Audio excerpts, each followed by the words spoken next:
On va commence. commencer et puis ils prendront en cours. Et ouais, parce que c'est vrai qu'on a un sujet qui est un petit peu dense aujourd'hui, donc voilà. Évitons de prendre un peu de retard. Donc bienvenue à tous. Donc je suis Hélène Lehu, moi je travaille au comité régional du tourisme et des loisirs sur l'organisation de villes et villages fleuris et sur l'accompagnement des OGD, qui sont les organismes de gestion de destination. Et donc je travaille en binôme avec Véronique Mercadier, que vous voyez aussi dans la salle. Véronique, si tu veux te présenter, je t'en Ben prie. voilà, donc je suis Véronique Mercadier. Donc, comme vient de le préciser Hélène, je suis sur le site de Toulouse et donc en lien et en binôme donc sur les deux activités principales que vient de citer Hélène, la coordination sur villes et villages fleuris et sur les organismes de gestion de destination. Voilà. Voilà. Et donc aujourd'hui, on a organisé un webinaire donc, dans le cadre de l'animation du label Ville et Villages Fleuris. Et on reçoit Denise Heilbronn. Alors j'espère que j'écorche pas ton nom, Denise. Non. Voilà, donc tu vas nous parler des forêts sanctuaires et de ton association qui promeut cette nouvelle démarche que voilà, nous, on a jugée pratique inspirante et qu'on trouvait intéressante de communiquer à notre réseau. Peut-être avant de commencer, vous dire, alors je vais passer peut-être à la slide suivante. Voilà, que Ville et Villages Fleuris, nous, ça s'insère, pour ceux qui connaissent la démarche, dans une organisation qui est nationale. Donc, on travaille avec le Conseil national des villes et villages fleuris, qui est porteur de la marque et qui a délégué aux échelons départementaux et régionaux son animation. Donc, nous, on est à l'échelle régionale en Occitanie, on s'occupe de la labellisation des premières, deuxièmes et troisièmes fleurs. Donc, ça, ce sont ceux, pour ceux qui ne connaissent pas encore cette marque. Et voilà, donc on a un mantra avec Véronique et puis au sein du comité régional du tourisme, c'est qu'au-delà de l'évaluation dont on s'occupe de Villes et Villages Fleuris, pour nous, l'idée, c'est vraiment d'accompagner la progression des communes. Donc depuis 2023, on met en place avec voilà, tout un panel de partenaires experts et puis aussi avec les responsables espaces verts qui sont sur le terrain une boîte à outils pour aider les communes à préparer leur visite. Donc, vous avez des articles avec des bonnes pratiques, des pratiques qui peuvent être inspirantes. Vous avez des webinaires aussi qui sont organisés, ben, comme celui qui a lieu aujourd'hui. On travaille aussi sur l'animation du réseau des membres de jury. On a une cinquantaine de personnes qui tournent avec nous chaque année. Et enfin, on a l'organisation des assises du cadre de vie. C'est notre grand rendez-vous annuel pour ben, toute l'animation du réseau. Et vous pouvez noter la date, qu'on n'a pas encore le lieu puisqu'on est en train d'organiser, mais ce sera le 5 décembre 2025. Et donc, l'idée, c'est qu'on puisse voilà, proposer un temps d'échange avec l'ensemble du réseau, avec ses pairs, pour pouvoir discuter un petit peu de l'actualité autour des sujets du label Ville et Villages Fleuris, puis au- au niveau de l'attractivité et du cadre de vie. Donc voilà un petit peu toutes les actions qu'on fait, sur l'année et donc on a un espace ressources Ville et Villages Fleuris Occitanie que, voilà donc on vous donnera le lien à la suite du webinaire et sur lequel vous pouvez retrouver des ressources. Donc ça, ce sont des articles qui sont coécrits avec les communes, soit qui sont, relais vers des structures partenaires. Ça peut être les CAUE, ça peut être, la Fredon Occitanie, ça peut être, l'ARB et cetera. Donc tout ça pour vous aider à progresser, à être mis en relation avec, ben, voilà, toutes les personnes qui peuvent vous aider à améliorer le cadre de vie de vos communes. Voilà, Véronique, je ne sais pas si te semble manquer quelque chose, tu peux rajouter un mot Non, si non, tu non, souhaites. tu as tout dit. De toute façon, les participants auront la présentation, donc Tout à tout ce fait. qu'on vient de dire, ça c'est traduit et donc, enfin, c'est visible sur le PowerPoint. Donc, bien évidemment, on vous transmettra ce document et surtout, on reste à votre disposition pour tout complément d'information. Absolument. Ben voilà, donc sans perdre trop de temps, ben, on va laisser la parole à Denise. Je te laisserai te présenter et puis, voilà, prendre le fil de ton intervention. Merci à toi, en tout cas, d'avoir, accepté de participer à ce webinaire et puis, de présenter aux communes un petit peu ce que sont les forêts sanctuaires. Ben, Je vais merci arrêter à mon toi, partage. merci à l'Occitanie de m'accueillir dans cette belle région. Moi, j'interviens au titre de présidente de l'association Au-delà des Racines, qui est une association que j'ai créée en 2017, année où j'ai découvert ce concept, qui est un concept très développé en Allemagne.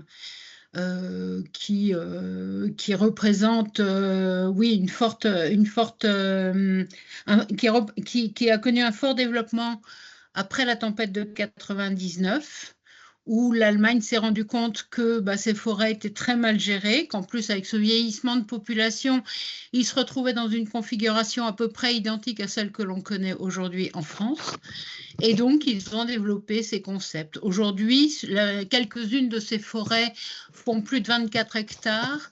Il y a des concours qui sont organisés pour élire les plus belles forêts suivant des thématiques au fur et à mesure des années.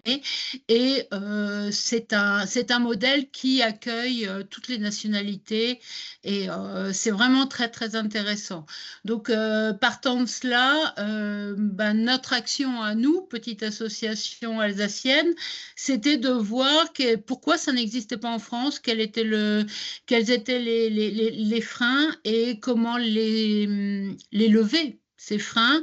Il nous a fallu trouver aussi quelques maires courageux et qui ont décidé de nous suivre. Alors aujourd'hui, il y a des forêts sanctuaires qui ont ouvert et je vais vous emmener avec moi au travers du PowerPoint que j'ai créé pour vous faire voir donc déjà les premiers aspects, les intérêts d'une forêt sanctuaire. En deuxième aspect, les forêts que nous avons créées. Et ensuite, quelques exemples allemands de façon à ce que vous puissiez bien appréhender ce concept. Donc voilà, 2 minutes, le temps de me laisser partager l'écran avec le peu de compétences dont je fais preuve en informatique. Tu es trop humble, Denise. Non, pas tant. Pas tant. Alors, est-ce que ça marche cette fois ?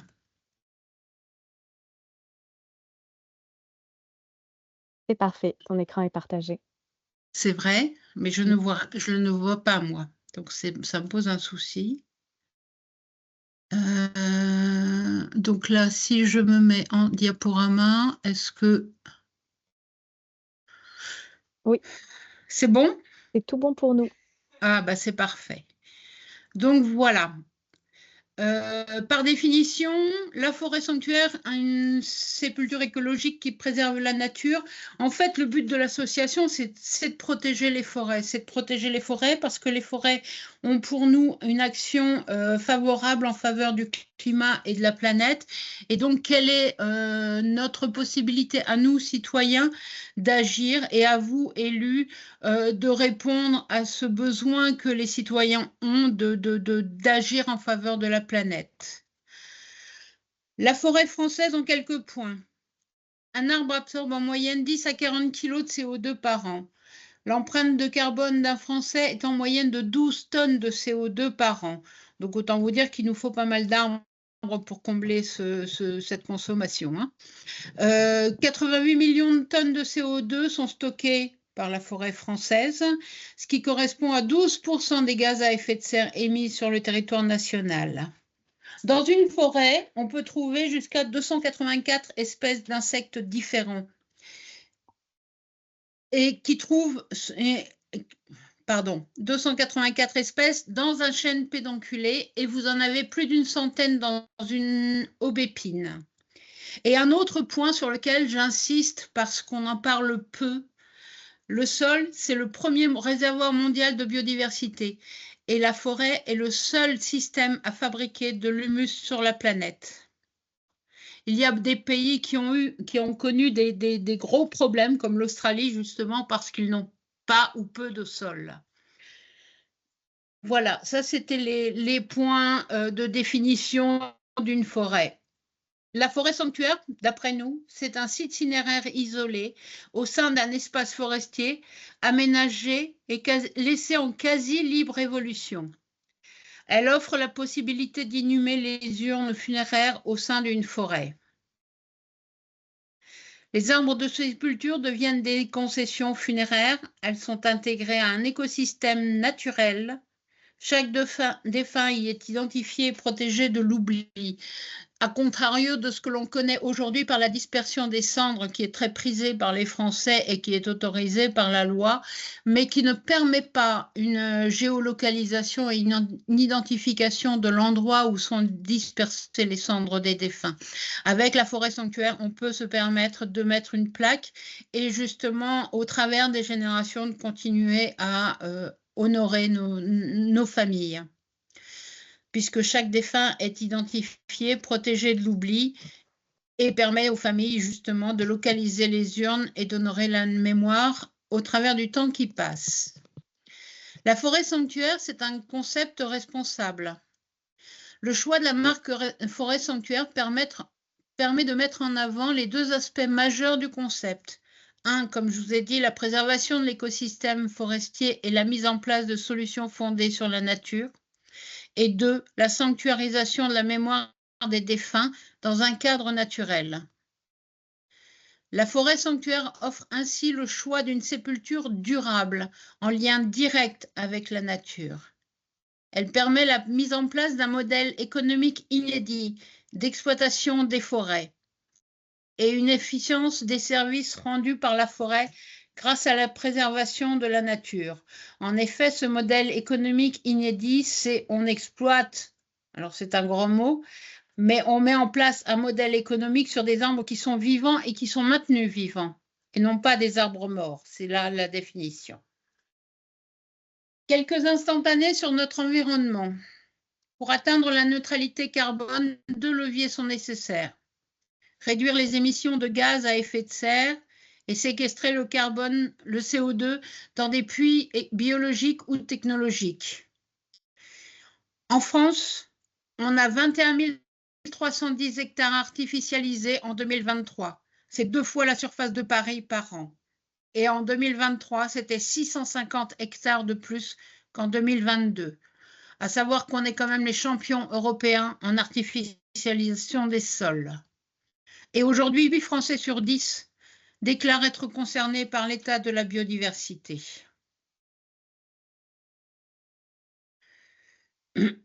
Au niveau funéraire, 53% des suffrages des citoyens vont vers une ville qui remet la nature au cœur de la ville. Et 64% de ces Français se rendent moins de 3 fois par an dans un cimetière. Et cette tendance se confirme d'année en année. Et c'est une source de l'IFOP, donc c'est pas négligeable, c'est une vraie, pardon, je vais trop vite. C'est une vraie préoccupation. Toutes ces zones artificialisées pour 3 visites par an dans un cimetière, c'est quelque chose pour moi, de monstrueux. Dernier point sur la situation funéraire, la nature, c'est le premier lieu envisagé pour la dispersion des cendres. Et c'est la seule possibilité de dépôt de cendres offerte sur l'ensemble du territoire jusqu'à l'ouverture en 2023 de notre première forêt sanctuaire qui se trouve à Muttersholtz. Muttersholtz, c'était en 2017 la ville capitale de la biodiversité de France. Voilà. Et c'est notre première ouverture qui s'est fait sans inauguration de peur du succès qu'elle a connu très rapidement. Mais ça, on y reviendra tout à l'heure. Ce qu'offre la forêt sanctuaire pour les citoyens, c'est une protection totale et sur du très long terme de la forêt. Elle permet la mise en place des solutions fondées sur la nature et l'acquisition de biens et services écosystémiques, qui sont des bénéfices universels et sans frontières. Elle offre aussi une sépulture naturelle et légale, identifiée, localisée, invitant au recueillement et accessible à tout moment pour les proches. C'est une solution funéraire égalitaire et inclusive. Pas de nécessité d'investir dans une bière tombale ou tout autre élément d'identification avec un coût financier et environnemental fort. C'est aussi le choix d'un lieu de sépulture indépendamment de son lieu de naissance ou de résidence. Et ça, évidemment, c'est sous condition. Ça dépend de la forêt en elle-même, de sa situation et du choix du conseil municipal et de son maire. C'est aussi un véritable engagement citoyen au long terme et au-delà. Elle est au bénéfice des générations futures et c'est un espace favorable pour l'éducation et la connaissance de la nature, de son biotope et de sa bioscène. L'aspect sociétal de la forêt sanctuaire, c'est une alternative naturelle prenant en considération les 3 principales problématiques sociétales actuelles. L'évolution des crémations, qui représentait 0,4% en 1975 et qui représente en France en 2022 42%.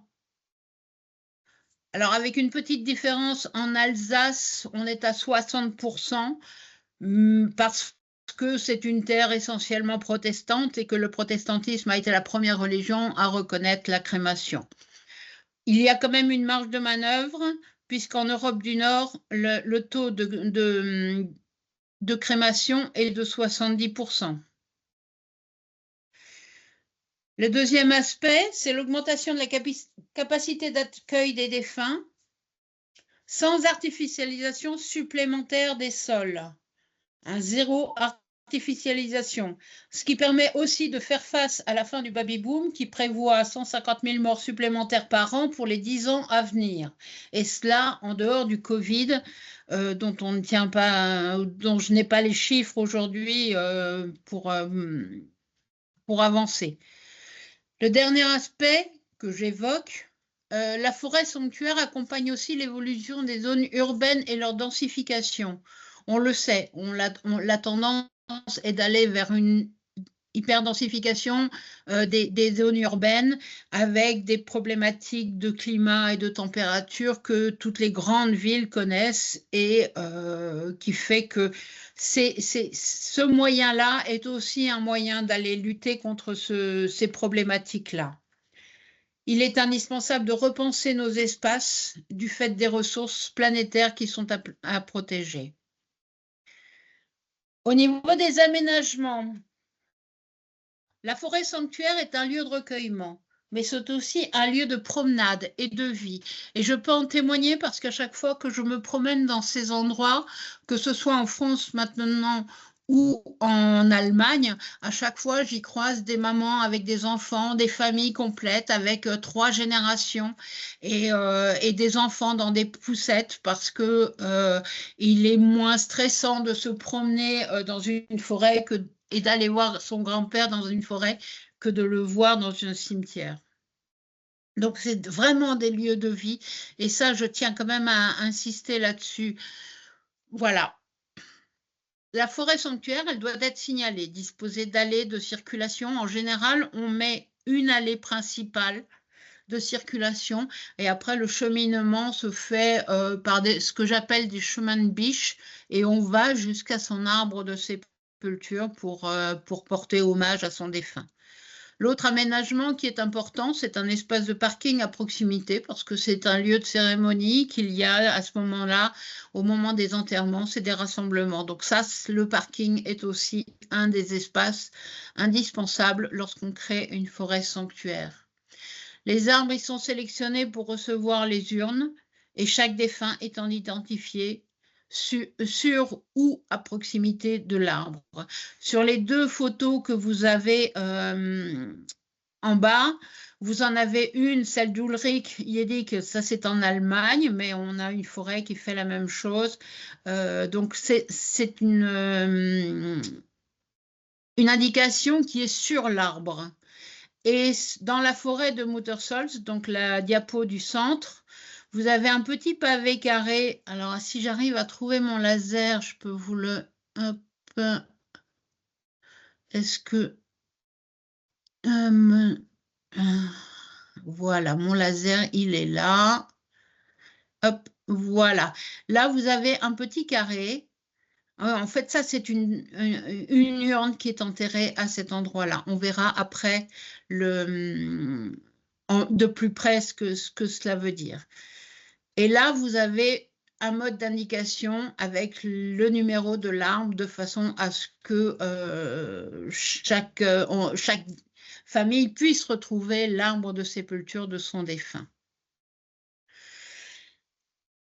Au niveau des forêts existantes, donc des forêts sanctuaires, évidemment, je parle.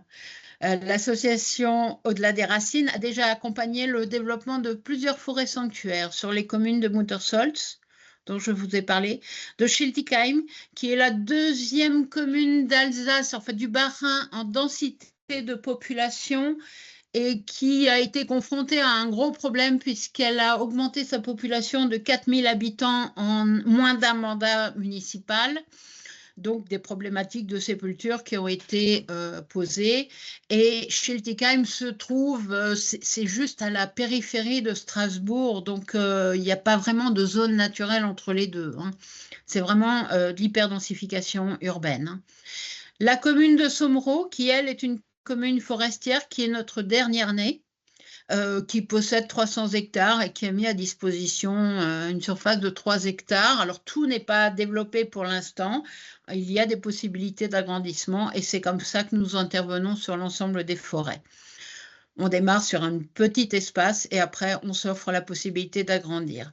Beach, qui est en cours de réalisation, et la ville de Dorlisheim, qui est aussi en démarrage et qui promet d'être très intéressante parce que c'est une petite perle en haut d'une montagne et c'est magnifique. Voilà, ceci mis à part, d'autres forêts sanctuaires sont également au projet et je vous invite à consulter notre site de la forêt sanctuaire de façon à en savoir un petit peu plus si vous le souhaitez. Alors, petite photo donc de nos réalisations. La forêt sanctuaire de Muttersolz, la première, qui a ouvert, le premier enterrement a eu lieu le 17 avril 2023. Il n'y a pas eu d'inauguration, très peu de communication à ce sujet-là. C'est l'aménagement, donc c'est le parking à l'entrée. Bon, je ne vous l'ai pas mis en photo pour ne pas alourdir le PowerPoint, mais donc un parking en entrée, une circulation qui était préexistante, qui a été aménagée, une circulation principale que vous avez là, et qui fait le tour de la parcelle, et ça c'est au printemps, vous voyez, c'est de l'ail des ours, c'est très fort. C'est très fort, mais c'est très beau.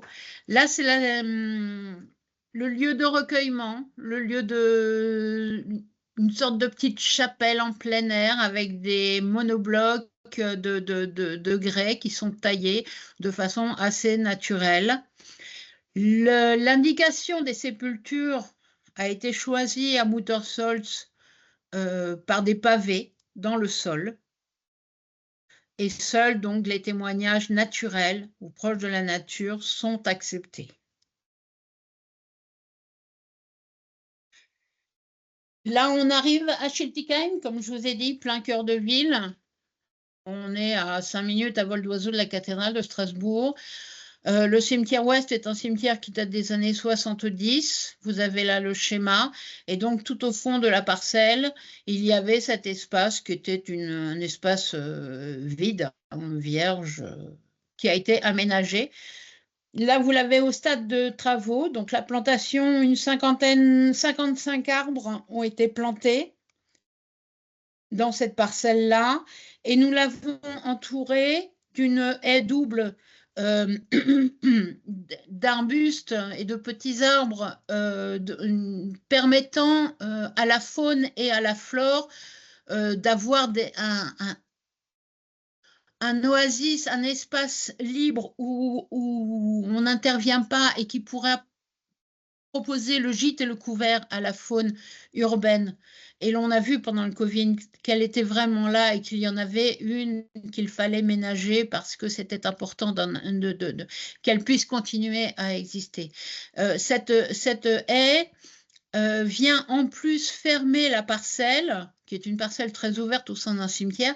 Elle ferme la parcelle et à terme, permettra d'avoir une oasis et un espace vraiment végétalisé, vraiment naturel, même si cela reste une forêt urbaine, hein.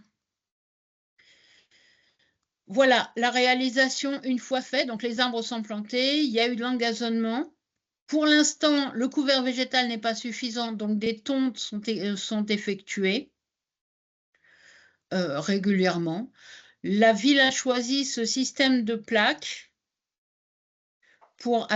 au moment des sépultures, les défunts sont identifiés avec des petites plaques au sol, pareil, comme à Muttersolz, ce sera indiqué au sol. À l'entrée de la parcelle, une petite indication, un panneau qui explique la démarche naturelle, la volonté de permettre à la nature de se développer même en zone urbaine. Et elle aussi a connu un grand succès qui s'est avéré très rapidement, puisqu'en moins d'un mois, la première sépulture, le premier enterrement a été fait.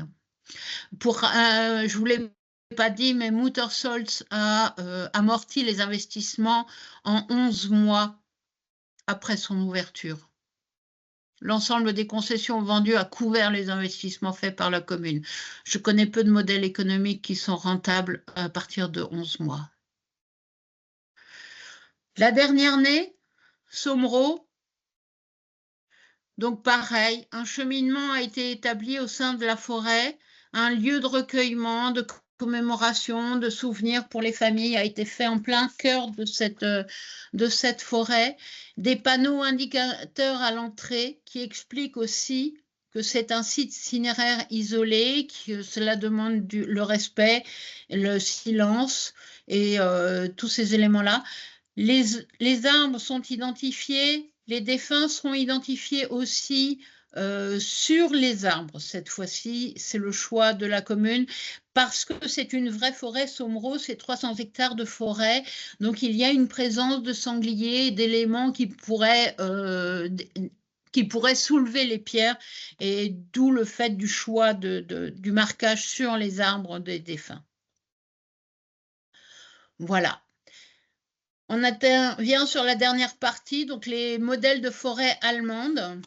Là, vous en avez une donc, qui a gagné le concours en 2017 de la plus belle forêt cinéraire allemande. Donc, avec plusieurs parcelles, des agrandissements successifs, hein, comme vous pouvez le voir sur le plan. Là, vous avez le diplôme de ce fameux concours et la signalétique qui vous emmène vers les différents champs de sépulture. Chacun de ces champs de sépulture ont un esprit différent. Il y en a une qui s'appelle le biotope, où il y a un petit espace, un petit étang qui a été aménagé parce qu'il y avait une résurgence de sources. Il y en a une autre, c'est une grotte. Il y en a une autre, c'est une chapelle qui est particulièrement intéressante parce que très moderne, avec un toit végétalisé. Enfin voilà, c'est vraiment une grosse forêt sanctuaire, celle-ci. D'autres sont plus simples, voilà, avec des panneaux plus forestiers, plus naturels. En tout cas, il figure toujours le règlement. Là, voilà, vous l'avez, le règlement à cet endroit-là. Vous avez le nom de la forêt. Je ne vous le dirai pas parce que c'est phonétiquement barbare. Là, vous avez le plan de façon à pouvoir identifier. Et sur le deuxième panneau, vous avez la localisation des arbres qui est faite de façon à ce que dès l'entrée, vous sachiez si vous devez vous diriger sur votre droite ou sur votre gauche. Figure aussi sur ces panneaux en Allemagne des explications avec des contacts pour pouvoir choisir et rentrer en contact avec les régisseurs qui peuvent vous permettre de prendre une concession dans leur forêt. Aujourd'hui, avec les communes avec qui on travaille, on met des systèmes aussi en place de façon à ce qu'il y ait un vrai suivi et que tout cela soit organisé et que le citoyen qui veut se faire enterrer ne soit pas perdu seul à aller choisir son arme en pleine forêt. Mais ça, j'en parlerai si vous le souhaitez un peu plus tard. Petits exemples de forêt en Allemagne. Autant vous dire que de forêt universelle, parce qu'on ne voit pas grand-chose. Ceci est un arbre de sépulture, on n'aperçoit pas, mais là, vous avez ici une tombe. Vous devez en avoir une autre par là, une autre par là, et d'autres, et ça fait tout le tour. Tout cet arbre-là est occupé en Allemagne. Les témoignages qui sont acceptés, c'est voilà, c'est ça. Il y a une certaine tolérance pour ce genre de témoignages. Il y a ce genre de témoignages qui sont acceptés parce qu'il s'agit quand même de marque d'affection, et je pense qu'il faut laisser le temps aux gens de pouvoir intégrer ces valeurs. En tout cas, ni fleurs, ni couronnes, ni statues, ni plaques en marbre ne sont admises dans les forêts. Un très beau témoignage que j'ai trouvé en me baladant dans une des forêts, c'est ça, c'est cette couronne sur cet arbre. Je vous en ai fait un agrandissement ici, ce qui veut dire qu'il y a une véritable relation et une véritable méditation qui se fait. Le temps de tresser une couronne comme ça, il n'est pas question d'aller l'enfiler par la cime de l'arbre, il faut vraiment la faire au fur et à mesure. Donc c'est vraiment un temps partagé avec sa mémoire, son défunt et ses sentiments qui est assez impressionnant.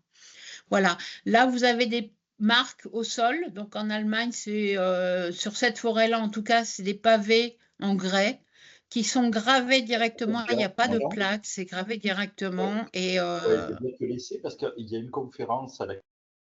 Ah, il y avait un micro qui était ouvert, mais c'est bon, Denise, on l'a fermé. Ok, Désolée ça pour marche. l'interruption. Et voilà, donc là, il y a un petit lierre qui a été planté, puis qui s'est installé, et un petit bâton. La personne est venue dernièrement me déposer un petit témoignage. Ça, c'est des témoignages qui sont aujourd'hui courants en Allemagne parce que le phénomène est bien absorbé.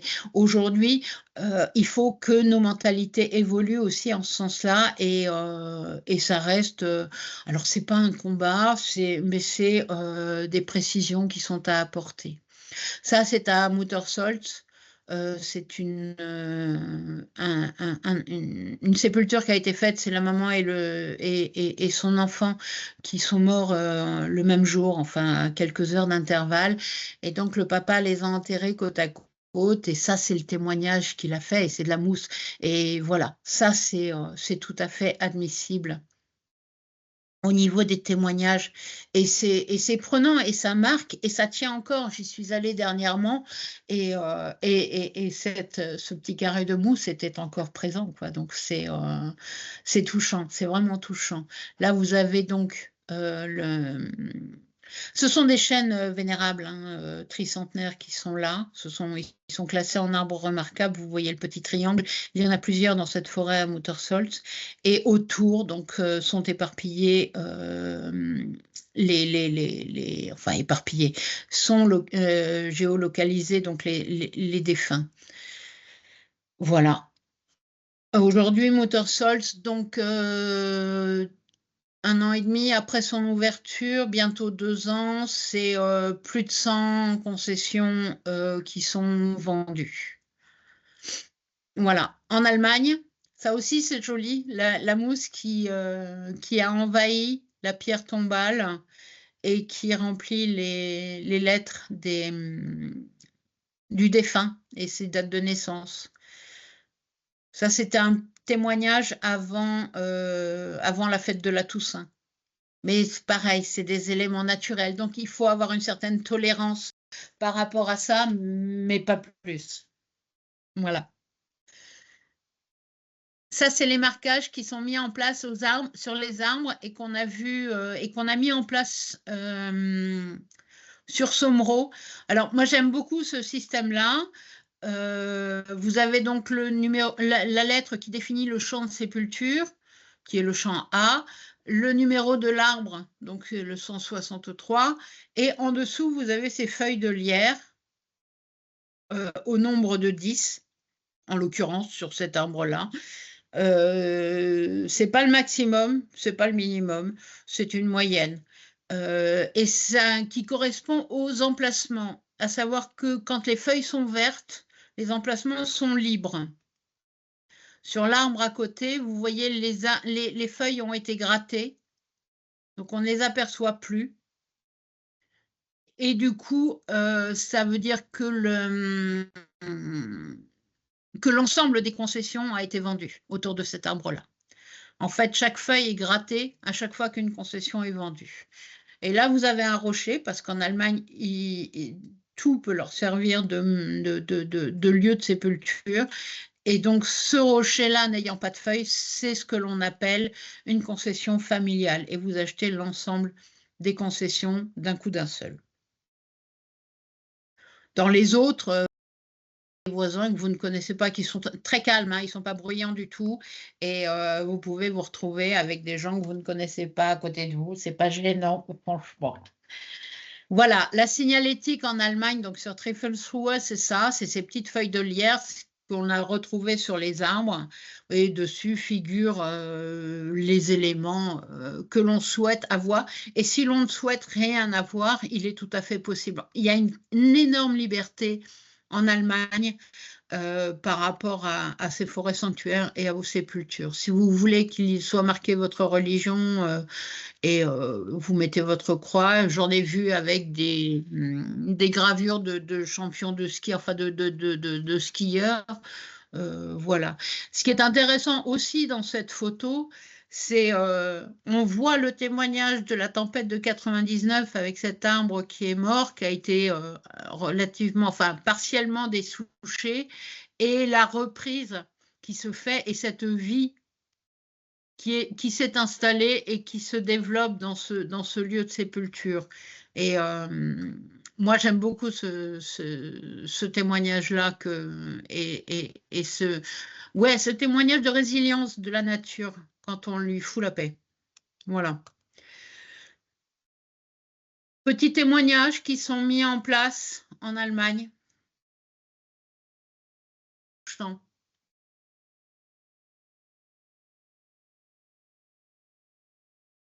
Les aménagements qui sont faits, donc ça c'est une petite chapelle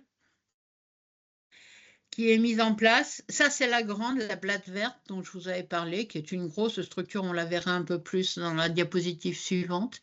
Il y a des bancs un peu partout, il y a des chaises longues qui vous permettent de vous allonger. Vous avez des poèmes ou des phrases qui permettent d'accompagner les familles des vivants dans leur travail de deuil.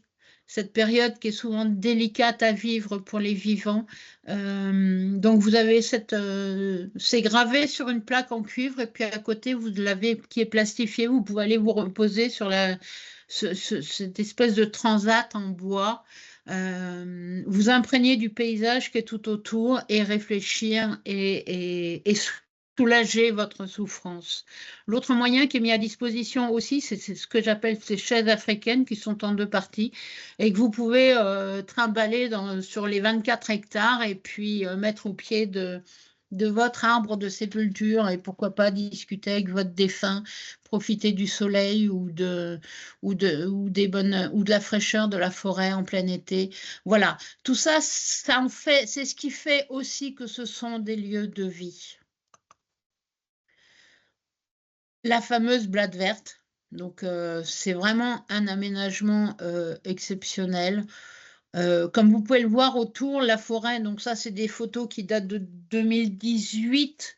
La forêt autour est encore très espacée parce que toujours atteinte par c'était suite aux conséquences des tempêtes. Aujourd'hui, elle est beaucoup plus dense. Les gens ont planté et les arbres ont poussé. De toute façon, le principal, c'est qu'on en parle. Ah, c'est bon, tu peux y aller, Denise. Encore un micro. Voilà. La Teufelsruhe, c'est un endroit où il y a des châteaux un peu partout, tout autour. Il y a 3 châteaux sur les petites montagnes, les sommets avoisinants. Et donc, il y a des perspectives qui sont dégagées. Et ça aussi, c'est un intérêt. Quand vous avez un point particulier dans une forêt, c'est de pouvoir agir et le préserver. Par ça, à Muttersholz, c'est ces chênes tricentenaires qui ont été préservés et aujourd'hui qui sont quasiment indestructibles, et la parcelle sera intouchable pendant des décennies, voire des siècles. Voilà. Toutes ces forêts s'agrandissent au fur et à mesure. Alors, soit sur de la forêt, mais bon, je ne veux pas vous rajouter des photos de forêt, soit par d'autres aménagements, comme ici au Kaiserstuhl en Allemagne. En face, vous avez la France, hein. C'est la plaine d'Alsace et d'Allemagne que vous avez au milieu. Et donc, le dernier aménagement qu'ils ont fait, c'est des vignes. Ils ont planté des vignes sur toute cette parcelle-là. Ils ont fait donc un chemin principal, les gens aujourd'hui il y a beaucoup d'enterrements qui sont faits là-dessus. Alors pour moi, ça représente deux intérêts. D'abord parce que la forêt peut faire peur à la conscience de certaines personnes. C'est un peu sauvage, ça peut être sombre, c'est un peu fouillis. Et pour certaines personnes, c'est quelque chose qui peut faire peur dans son inconscient. Donc là, c'est plus ouvert, c'est plus aéré, c'est plus domestiqué. Et beaucoup de personnes préfèrent un espace naturel comme cela plutôt qu'un espace plus sauvage qu'est la forêt. L'autre intérêt qui est pour moi très fort, c'est que c'est aussi une défense de la biodiversité. C'est pas la même faune, c'est pas la même flore, mais elle a tout autant besoin d'être protégée. Et donc voilà, on diversifie. Ils ont fait un autre agrandissement. Je vous ai pas mis les photos, mais c'est un verger de petits fruits. Alors, petits fruits, c'est pas de la framboise et du cassis, c'est de la nèfle, c'est du sorbier des oiseaux. C'est ce genre d'espèce végétale qui permet de nourrir la faune et qui permet aussi d'avoir un espace entre la forêt et la vigne, un peu plus domestiqué, mais un peu plus couvert. Voilà. Et chaque inconscient peut se retrouver dans ces agrandissements. Et c'est toute la richesse de ce concept, c'est qu'on n'a pas fini de l'inventer.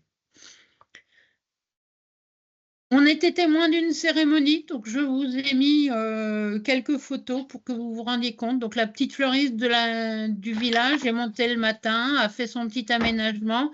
Ça, c'est la petite sellette, on posera l'urne dessus le temps de la cérémonie. Vous avez une petite couronne qui symbolise donc cet endroit. Là, vous avez la cérémonie telle qu'elle s'est pratiquée. Et l'après-midi à 14h, quand on est revenu, voilà, il restait ça. Donc un impact, mais vraiment minime par rapport à la nature. On ne voit pratiquement plus rien que si on a le nez dessus, en fait. Et c'est là qu'on se constate qu'une personne vient d'intégrer cet espace.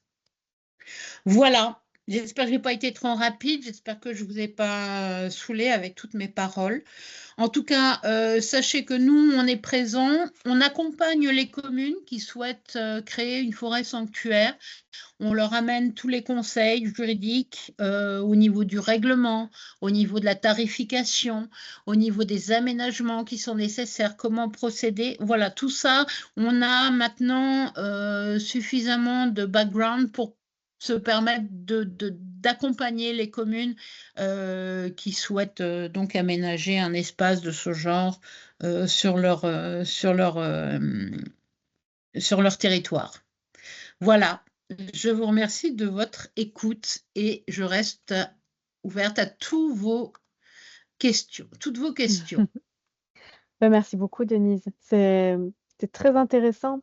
Moi, ce que je retiens, c'est à la fois le contexte environnemental que tu as décrit et Oui. le contexte sociétal, effectivement, avec le fait qu'il y a de plus en plus de crémations, que la fréquence des cimetières, elle diminue. Donc, c'est vrai que c'est des éléments à prendre en compte. Et le fait que ça reste aussi des lieux de vie. Donc, ça, c'est peut-être, je trouve, un aspect qui vaut la peine qu'on le rappelle et qu'on le présente. Et tu as parlé tout à l'heure d'un amortissement en 11 mois qui, je pense, peut-être pourra intéresser certaines communes et certains professionnels. Et est-ce que tu pourrais nous dire comment est-ce que ça se passe si aujourd'hui on a des communes qui sont intéressées? Est-ce qu'elles prennent contact avec toi directement? Est-ce qu'il y a une procédure particulière? Et juste avant de te donner la parole, ben voilà, je vais juste rappeler à tous nos auditeurs, si vous avez des questions, n'hésitez pas à les écrire dans la conversation ou à lever la main.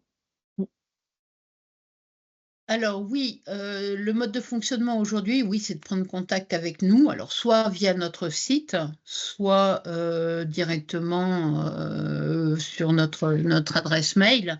Et je me ferai un plaisir de répondre aux questions et puis et d'avancer avec aussi bien les communes que les citoyens parce que nous sommes aussi contactés par beaucoup de citoyens qui cherchent à développer ça sur leur commune et qui ne savent pas comment faire, parce que le concept est complètement novateur et beaucoup d'élus ne connaissent pas automatiquement ce concept-là et sa simplicité, parce qu'elle est vraiment, c'est vraiment quelque chose de très très simple à mettre en place. Voilà. Merci, ouais. Ah, Véro, ton micro est coupé. C'est bon. Oui. Donc merci Denise pour toutes ces informations. Vraiment, c'est vraiment super d'avoir donc ce niveau-là d'information. Une petite question, donc l'Occitanie, donc on est dans le sud de la France, bien Oui, évidemment. Est-ce qu'on peut dupliquer tout ce que tu as présenté? Est-ce que ça peut s'imaginer dans le sud de la France? bien sûr. Oui. Oui. Donc là, si tu Je le veux. pense réellement. Aujourd'hui, on est contacté, on est aussi en contact, on va jusqu'au Portugal Mhm. déjà Euh, pour Ça, c'est ça. important parce que, ben, bien évidemment, hein, donc avec Hélène, tous les étés, nous tournons, entre guillemets, sur les communes dans lesquelles ben, on voit bien évidemment des forêts. Donc, dans le sud, ça va être plutôt comment on fait pour justement faire attention par rapport au feu, parce que donc Oui. on a des communes qui sont, ben, on est il y a le soleil, il y a le, donc on a vu dans tes présentations des communes très vertes, très, est-ce qu'on pourrait donc appliquer et dupliquer, j'insiste bien là-dessus, sur tout ce que tu nous as présenté vraiment dans nos régions du Sud? Alors, le sud, évidemment, il y a ce problème de feu qui est Oui. là, qui commence à s'étendre aussi, et même en Alsace, on en parle, des problèmes d'incendie. Il y a un élément qui est important, c'est qu'une forêt qui a une mixité d'espèces est beaucoup plus résistante aux incendies. Quand je parle de forêt, je ne parle pas de champs d'arbres, je ne parle pas de monoculture ou de sylviculture. Je parle vraiment de forêt, c'est-à-dire d'éléments où il y a différentes espèces, 2, 3, 4, voire 12 espèces d'arbres, ça c'est parfait, mais en tout cas 2, 3 espèces d'arbres de façon à ce qu'il y ait un équilibre qui se fasse et un équilibre qui se fasse de façon naturelle. Et c'est ça, Mhm. ça fait partie de ces solutions fondées sur la nature.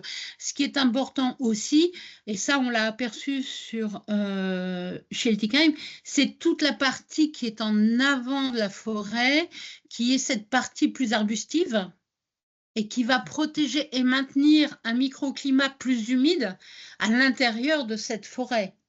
Parce que il y aura des noisetiers, parce qu'il y aura une strate arbustive, une strate herbacée qui, elle, va se mettre en place et préserver cet écosystème forestier. Ça marche. Merci Denise. Je vois qu'on a une question dans le chat. Avez-vous développé une forêt sanctuaire, une forêt publique gérée par l'ONF? Et si oui, quel lien avec le plan de gestion? Elles sont toutes gérées par l'ONF, sauf celle de Schiltigheim, puisque c'est dans le cadre du cimetière. Mais toutes celles que nous développons, en dehors de cela, nous mettons toujours l'ONF. Et d'ailleurs, nous sommes en train d'établir et de travailler avec l'ONF pour mettre en place un partenariat entre notre association et leur organisme, parce qu'il n'est pas question de sortir, de la gestion forestière, les sites cinéraires isolés. Ça reste des endroits où il est nécessaire d'intervenir dans un but de sécuriser l'endroit. De toute façon, il y a un diagnostic sécuritaire et sanitaire qui est fait systématiquement avant chaque création sur ces forêts, et ça, nous le faisons avec ONF Végétis. Toutes les forêts restent dans la gestion de la participation. Alors évidemment, les revenus qu'ils peuvent tirer de la forêt, autrefois c'était sur les mètres cubes d'arbres coupés, morts. Là, c'est sur le prix des concessions. D'accord. Voilà. Ça marche. Merci. Alors, on a Muriel qui réagit en nous disant que les agents ONF ne sont peut-être pas tous au fait. Muriel, si vous voulez élaborer, n'hésitez pas. Et on a une autre question de Cécile qui nous dit: excellente présentation, merci. Est-ce que l'on peut parler du coût pour les personnes qui choisissent une inhumation en forêt? C'est la grande question. Et ça, c'est aux élus d'apporter la réponse. Moi, ce que je peux ramener, c'est un élément comparatif de ce qui se pratique dans les autres communes, celles que nous avons mis en place. Mais dans l'absolu, il n'est pas question de mettre en concurrence les cimetières, la gestion des cimetières et la gestion d'un site itinéraire isolé. Voilà. Pour moi, il est important d'y intégrer une valeur environnementale, qui est quelque chose qui est novateur et qui n'existe pas dans les cimetières.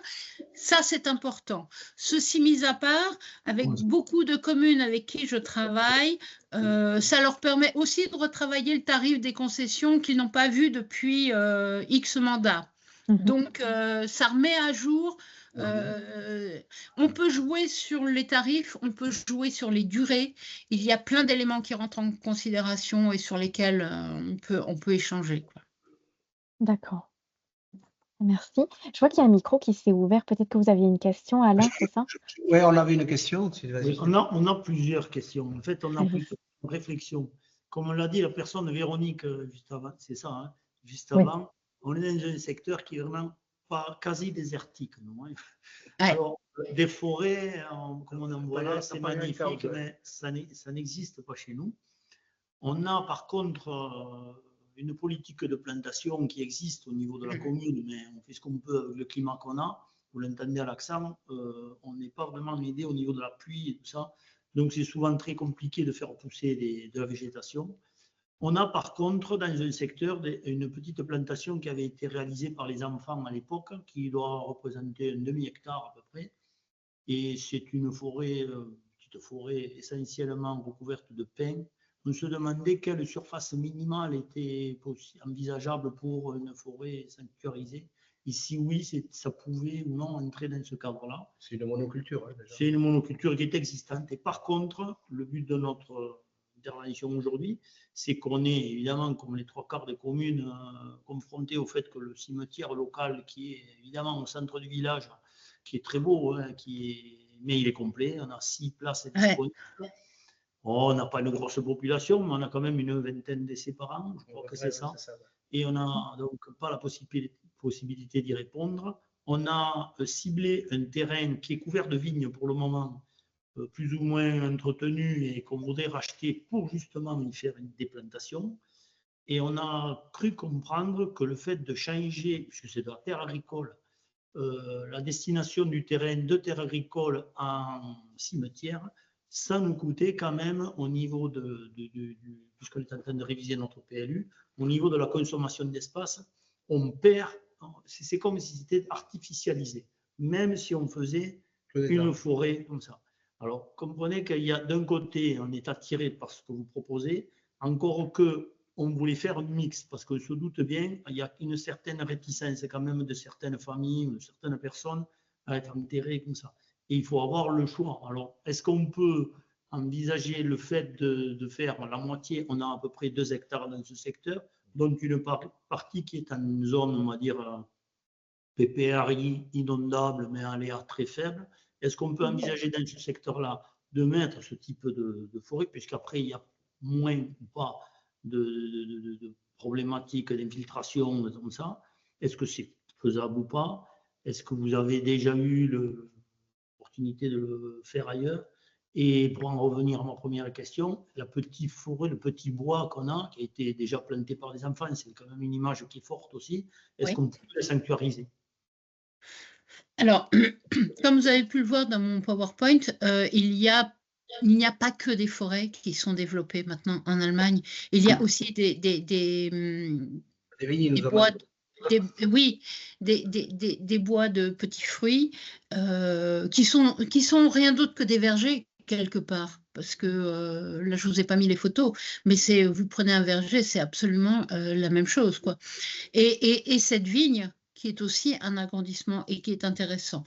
Alors, pour répondre à votre question, j'ai beaucoup de communes qui sont dans la même configuration que vous et qui ont des petites parcelles contiguës en général au cimetière, qui ne sont pas occupées et qui veulent aménager, plutôt que d'agrandir le cimetière, qui veulent aménager un espace de ce genre-là. Et j'en ai plusieurs là qui sont en attente d'être signés prochainement et sur lesquels on va travailler toute cette année 2025 pour qu'elles puissent développer un concept, une sépulture plus naturelle, plus proche de la nature. C'est des espaces, pour répondre aussi à la question que vous m'aviez posée, c'est des espaces qui, à minima, font un demi-hectare. Ça devrait aller. Par contre, on a développé, il y a de ça, enfin, on a annexé au cimetière existant, justement, puisqu'on était en manque de place, on a fait des enfeux à l'intérieur, mais on manquait toujours de place. Alors, on a de plus en plus, certes, de crémation, et donc à l'extérieur, on avait fait les jardins du souvenir, qu'on a fleuri avec une sculpture, on n'a jamais eu aucune demande. Les gens ne se sentent pas protégés, je ne sais pas, mais c'est à l'extérieur, bien sûr, il y a une clôture, tout ce que vous voulez, mais on n'a jamais eu de demande. Alors en fait, là aussi, est-ce qu'il n'y a pas, alors peut-être un certain, pas ailleurs, c'est plus culturel, chez nous, ça ne l'est pas encore tout à fait. C'est pour ça qu'on est confronté encore au cimetière classique, si vous voulez. Autre chose sur lequel je voulais rebondir, vous parliez de la crémation. J'ai écouté récemment une émission où il disait que ce n'est pas écolo du tout la crémation. Certes, c'est pas écolo, ça utilise du gaz, il faut de l'énergie. Bon. Et j'ai entendu qu'il y avait de nouvelles techniques qui s'est développées justement dans les pays du Nord qui s'appellent la cryogestion, c'est ça. Et pourquoi en France, ce n'est pas autorisé, développé? Alors, je ne suis pas législateur, je ne suis pas sénateur, je ne peux pas vous répondre. Je sais que c'est des grands débats. En Alsace, ça en fait partie. Il y a l'humusation, la cryogénisation, l'aquamation, qui sont des nouvelles techniques. Pour en revenir à ce que je sais, moi, qui est la crémation est autorisée en France. Elle pollue, certes, parce qu'elle utilise des énergies fossiles et elle émet des gaz. Ceci mis à part, ces éléments qui sont rejetés dans l'air sont filtrés. Alors que les corps et l'inhumation, quand les fluides corporels se dégagent et vont dans le sol, c'est une pollution qui est beaucoup plus forte parce qu'entre nos petits vieux de 100 ans qu'on bourre de médicaments et qui ont des aliments qui ont des conservateurs, je peux vous dire que je suis en relation avec plusieurs élus, ils n'arrivent même pas à libérer les concessions en fin de durée parce que les corps ne sont pas décomposés. Donc là, il y a une vraie pollution. L'inhumation est une vraie pollution. La crémation, bien sûr. Après, si vous me trouvez le moyen de ne pas mourir, je marche. Mais personne ne l'a, celle-là. Alors aujourd'hui. Voilà. Après, c'est des réflexions qu'il faut avoir. Ce que l'on fait aussi avec les communes avec qui on travaille, on fait des présentations au public. Alors, c'est parfait, Denise. Oui, des débats, des présentations. Alors, aussi bien aux élus, parce que la décision d'un élu ou d'un adjoint au maire, c'est quelque chose de précis, mais il faut que les autres marchent avec. Et on fait aussi des présentations au public avec lesquelles le public, les citoyens peuvent appréhender le discours et le concept. C'est effectivement la question qu'il y avait de Cécile sur comment est-ce que la question de l'acceptabilité pour l'instant qui est un frein sur sa commune et comment est-ce qu'on travaille justement sur ça avec les habitants. Donc toi, ton association peut intervenir pour présenter le concept. Oui, tout à fait. On intervient, on présente, on a sur la base du PowerPoint et puis après ce débat, c'est d'ailleurs un débat qu'on a eu l'année dernière avec la métropole de Toulouse, qui est fortement intéressé et à qui on a présenté cet élément-là au cours d'une soirée, d'un débat public, quoi. Et ouais, ça c'est quelque chose qu'on peut organiser. Après, c'est vraiment les consciences. Les freins, il n'y en a pas plus que ça au niveau des religions. La seule religion qui n'accepte pas la crémation, c'est la religion musulmane. Sinon, toutes les autres religions l'acceptent, par définition, en France. Voilà. Par contre, quand vous parliez du coût d'une concession, nous, on sait par exemple, bon, des secteurs aussi pas trop aidés, où les gens n'ont pas de gros moyens, et donc je sais que ça tourne aux alentours entre, je sais pas, de 150 à 300 euros, j'en sais rien, en fonction de la dimension de la concession, de la tombe. Quand vous parliez là, si à quelqu'un je lui propose de mettre, excusez-moi l'expression, une étiquette sur un arbre, et je lui dis tu me dois 300 balles, il va peut-être pas, je ne sais pas si on arrivera. Si on il faudrait qu'on leur fasse presque cadeau. Nous sommes mais